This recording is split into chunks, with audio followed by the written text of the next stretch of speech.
গত কয়েক মাসের মধ্যে ইসরায়েলে বড় ধরনের হামলা চালিয়েছে ফিলিস্তিনি স্বাধীনতাকামী গোষ্ঠী হামাস। রোববার রাতে গাজা থেকে ইসরায়েল ভূখণ্ডে অন্তত 10টি রকেট নিক্ষেপ করেছে গোষ্ঠীটি। এতে অন্তত 3 জন আহত হয়েছেন।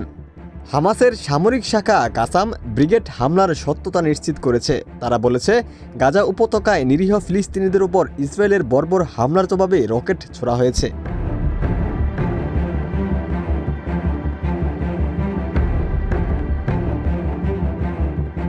ইসরায়েলের সেনাবাহিনীর মুখপাত্র জানিয়েছে, গাজা থেকে মোট 10টি রকেট ছোড়া হয়েছে। এর কিছু রকেট ইসরায়েলি প্রতিরক্ষা ব্যবস্থা দ্বারা প্রতিহত করা হয়েছে।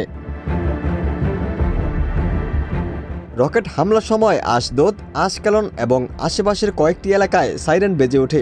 আতঙ্কে মানুষ আশ্রয়কেন্দ্রের দিকে দৌড়ায়। আশকেলনের মেয়র জানান, শহরে একটি রকেট বিস্ফোরণে একজন মানুষ সামান্য আহত হয়েছেন। এছাড়া কয়েকটি স্থাপনার ক্ষতিগ্রস্ত হয়েছে।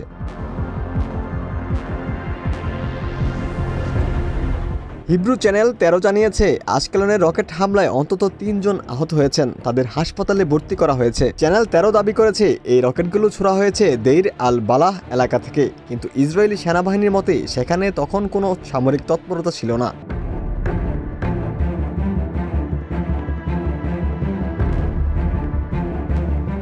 এদিকে ইসরায়েলের অর্থমন্ত্রী বেজালেল স্মোট্রিচ বলেন, গাজা থেকে রকেট হামলা প্রমাণ করে হামাসকে পুরোপুরি নিশ্চিহ্ন করতে হবে। অপরদিকে ইসরায়েলি প্রধানমন্ত্রী বেনিয়ামিন নেতানিয়াহু গাজা থেকে রকেট হামলার জবাবে শক্ত প্রতিক্রিয়া জানানোর নির্দেশ দিয়েছেন।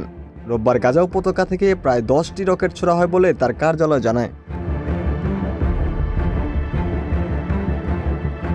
এক বিবৃতিতে বলা হয়, প্রধানমন্ত্রী একটি শক্ত প্রতিক্রিয়ার নির্দেশ দিয়েছেন এবং হামাসের বিরুদ্ধে গাজায় আইডিএফ এর তীব্র অভিযান অব্যাহত রাখার অনুমোদন দিয়েছেন।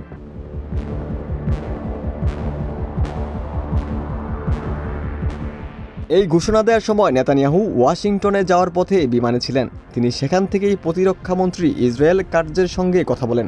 এই বিবৃতির কিছুক্ষণের মধ্যেই ইসরায়েলি সেনাবাহিনী গাজার দেইর আল বালাহ এলাকার কিছু অংশের বাসিন্দাদের সরে যাওয়ার নির্দেশ দেন। সেনাবাহিনীর মতে, রকেট হামলাগুলো এই এলাকা থেকেই চালানো হয়েছে।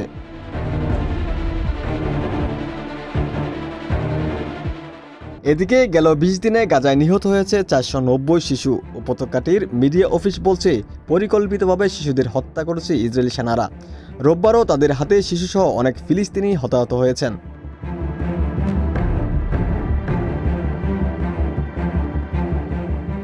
এদিকে গাজায় চলমান আগ্রাসনের বিরুদ্ধে যুক্তরাষ্ট্রের ওয়াশিংটনে হাজারো মানুষ জড়ো হয়ে প্রতিবাদ জানিয়েছে। তাদের দাবি, গাজায় হামলা বন্ধ করতে হবে এবং শিশু হত্যার বিচার আন্তর্জাতিকভাবে নিশ্চিত করতে হবে। পাশাপাশি বিশ্বের বিভিন্ন দেশ ফিলিস্তিনিপন্থী বিক্ষোভ চালিয়ে যাচ্ছে। স্থানীয় সময় সোমবার বিশ্বজুড়ে ফিলিস্তিনিদের সমর্থনে ডাক দেওয়া হয়েছে ধর্মঘটের। ওমর ফারুক, ঢাকা প্রকাশ।